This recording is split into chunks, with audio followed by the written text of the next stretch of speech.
እንደምታዩት እንግዲህ ኤፍሬም ከባድ ሁኔታ ውስጥ ገብቷል ማለት ነው።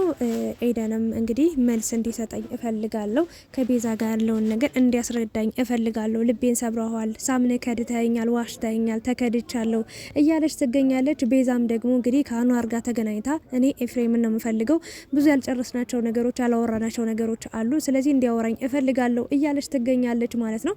እንግዲህ አኗርም ይህንን ነገር ማድረግ አልችልም ወይም ደግሞ ኤፍሬም ምን ድጋሚ እንድታገኙ አልፈልግም ነው እያላት የሚገኘው። ምክንያቱም ከህመምሽ በላይ በቃ ካሳለፍሽው ችግር በላይ እሱ የሚናገርሽ ንግግር ሊመታሽ ሁሉ ነው የሚደርሰው። ስለዚህ ያ ነገር ያማል፣ ይጎዳል። ስለዚህ ይሄ ነገር መሆን የለበትም ነው እያላት የሚገኘው። ቤዛ ደግሞ አንተም ከሱ ጋር ተታረቅ፣ እኔንም ከሱ ጋር እንድታገናኘኝ ለአንዴና ለመጨረሻ ጊዜ ሁሉንም ነገር ማውራት ፈልጋለሁ ነው እያለች የምትገኘው ማለት ነው። እስኪ አጠቃላይ ስለ ኤፍሬም፣ ስለ አኗር፣ ስለ ቤዛ፣ ስለ ኤደንም እናወራለን ማለት ነው። እና በመጀመሪያ ሰላማችሁ ይብዛ። እንዴት ናችሁልኝ ውዴ ቻናሌ ቤተሰቦች? እኔ ያለው እግዚአብሔር ይመስገን ደህና ነኝ። እንግዲህ ምንድነው የተፈጠረው ነገር? ከዚህ በፊት ያው ቤዛና ኤፍሬም የሆነ ነገር ጀምረው ነበረ። እውነት ለመናገር ከልቡ ፈልጓት ወዷት ነበረ። በጣም አንዴ እንዳያት ነው የፈለጋት፣ የወደዳት፣ የተመኛትና ጠፍታም የተረጋጋች ሴት ናት። ችኩል አይደለችም። የሆነ ፍጥንጥን ብላ ቶሎ ምናምን የመጣች ሴት ወይም ደግሞ ቶሎ የተገኘች አይነት ሴት አይደለችም። በደንብ ተፈልጋ ትክክለኛ ስሜቱን አውቃ በቃ ትክክለኛ ፍላጎቱን አይታ ተረድታ ነው እንግዲህ ኤፍሬምን ለመቅረብ የተገደደችው ወይም ደግሞ የወሰነችው ውሳኔ ቆይታ ነው። ከረጅም ጊዜ በኋላ ነው ጠፍታ የመጣቸውና ከዛ በኋላ ያለውን ነገር አይታችኋል። አብሮ ቪዲዮ ይሰሩ ነበር፣ ጥሩ ነበሩ። እሷም ጥሩ ነበረች፣ እሱም ጥሩ፣ አንድ ላይ አንድ በቃ ደስ የሚል ጊዜ አሳልፈዋልና ድንገት እንግዲህ እሷ ደግሞ የምትሄድበትን ሳትናገር ከቤተሰብ ጋር ጠቅልላ ሌላ ሀገር ልትሄድ እንደሆነ፣ ሌላ ሰፈር ልትሄድ እንደሆነ፣ ስልክም ማውራትም መደወልም እንደማትችል እንግዲህ ነግራው በዛው ተሰነባበቱ። ኤፍሬምን በጣም ከፍቶ ታዝኖ እንግዲህ በጣም ከባድ ሁኔታ ላይ እንደነበረ ኢቭን የሆነ ፕሮግራም ላይ ፎቶ ተሰጧቸው ነበር። የሱንና የቤዛን አንድ አይነት ፎቶ ተደርጎላቸው በጣም የሚያምር ስጦታ ተሰጧቸው ነበርና ያኔ በጣም ከፍቶት ነበር ቤዛ ባለመኖሯና ብቻ ባጭሩ አጠገቡ አንዳንድ ሰዎች ነበሩ። ከዛ ጭንቀት የሆነ ስሜት ውስጥ እንዲወጣ አግዘውታል፣ ረድተውታል ማለት ነው። ብቻ እንደዚህ ከሆነ ወራቶች አልፈዋል። በጣም ረዘም ላለ ጊዜ እንግዲህ ቤዛ አድራሿን አጥፍታ ነበረ። እሱ ብቻ ሳይሆን እኛም በጣም ተጨንቀን ነበረ። እሱ ደግሞ ያለው ነገር ምንድነው? በቃ እኔ የምችለውን ነገር አድርግ ያለውኝ ለማወቅ ሞክር ያለችበትን የሄደችበት ቦታ ምን እንደሆነች ግን ምንም ያወራችኝ ነገር ምንም የነገረችኝ ነገር የለም። ኢቭን መጣ ከተሳካላት ጊዜና ቦታ ካላት መጣ ሁሉንም ነገር ትነግራቸዋለች፣ ታስረዳቸዋለች ራሷ መጣ። እኔ ግን ከዚህ በኋላ ምንም ነገር ስለ ቤዛ አትጠይቁኝ፣ ከቤዛ ጋር መጨረሻ ተለያይተናል ወይም ደግሞ አጠገቤ አብራኝ የለችም፣ አንድ ላይ አይደለንም ብሎ እንግዲህ ምላሽ ሰጥቶ ብዙዎቻችን አዝነን ተከፍተን የት ሄዳ ነው ምን ሆና ነው ምናምን ብለን ስንጨንቅ ስንወዛገብ ነበርና እንግዲህ ድንገት ሰሞኑን እንደምታዩት ጸጉሯን ተቆርጣለች። በጣም በቃ ማንነቷ በጣም በብዙ ነገር ተቃይራ ተለዋውጣ ነው የመጣችውና ተረዱኝ እያለች ነው የምትገኘው። ተመልካችንም ኤፍሬምም ተረድቷት ቁጭ ብሎ እንዲያወራት የሆነችውን የደረሰባትን ነገር እንዲጠይቃት ምናምን ነው የፈለገችው። ኤፍሬም ደግሞ ይሄ ሁሉ ወር ቆይተሽ ጠፍተሽ ከመጣሽ በኋላ ምንድነው ምረዳሽ? ሳትነግሪ ችግርሽን እንዲሆንኩኝ ሳትይ ከየት አምጥቼ ምን ብዬ ነው ምረዳሽ? ህመምሽን ከደበቅሽኝ እንዴት ነው መድኃኒትሽን ላገኘው የምችለው ብሏልና እውነትን ለመናገር እውነት አለው።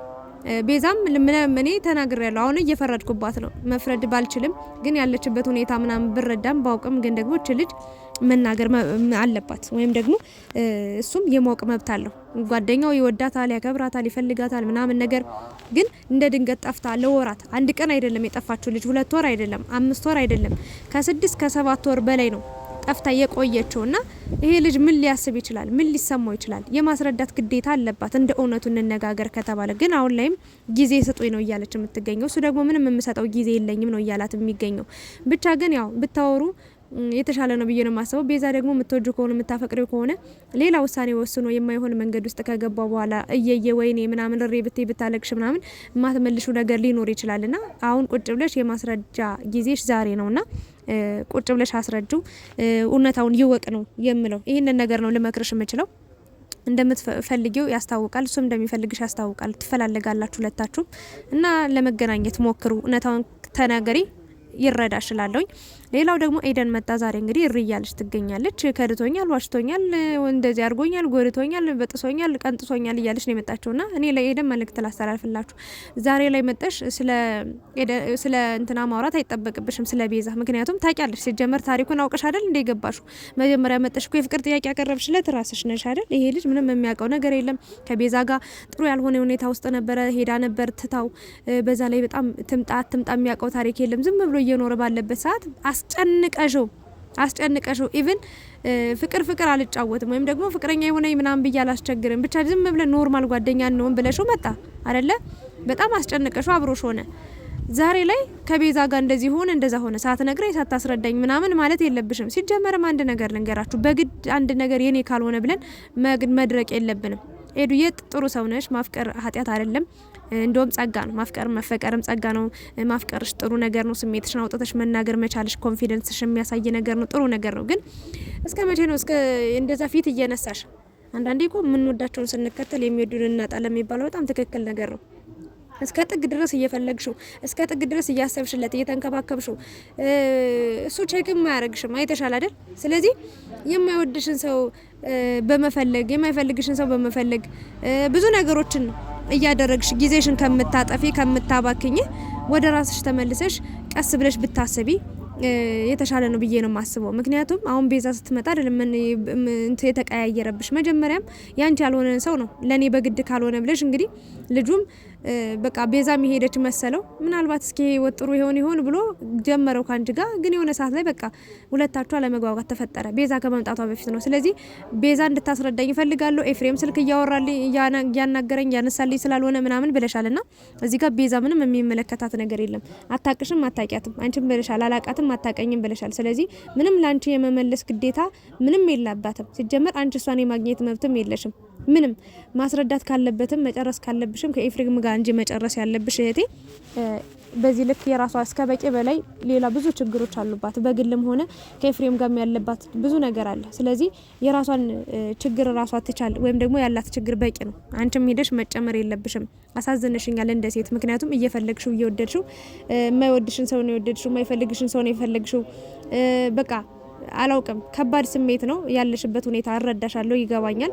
ግን እግዚአብሔር ደግሞ ካለሽበት ነገር አገግመሽ በራስሽ ቆመሽ ደስተኛ ሆነሽ ጥሩ ህይወት ገጥሞሽ ለማየት ያብቃንና ኤፍሬምም እንግዲህ ያው ተረጋግቶ የማውራት ነገር የለውም። እውነት ለመናገር ችኩል ነው፣ ቶሎ ይበሳጫል፣ ቶሎ ይናደዳል ምናምን ነገርና ቶሎ ውሳኔ ይወስናል። ቤዛ አስረድታው ያለውን ነገር አዎ ቁርጥሽን ማወቅሽ ጥሩ ነው ኤደን።